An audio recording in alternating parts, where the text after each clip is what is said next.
বিএনপির একসময় প্রভাবশালী নেতা ছিলেন এম ইলিয়াস আলী। গুম হয় 2012 সালে সাবেক প্রধানমন্ত্রী শেখ হাসিনা ক্ষমতায় থাকাকালীন। জানা যায় তাকে হত্যা করে মেজর জেনারেল জিয়াউল আহসানের নেতৃত্বে একটি কিলিং স্কোয়াড।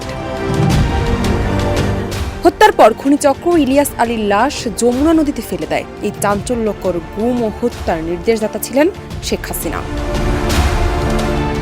আন্তর্জাতিক অপরাধ ট্রাইব্যুনালে 164 ধারায় দেওয়া স্বীকারোক্তিতে র্যাব সদস্য সার্জেন্ট তাহিরুল ইসলাম ইলিয়াস আলীকে অপহরণের পর হত্যাকাণ্ডের লোমহর্ষক বর্ণনা দেন।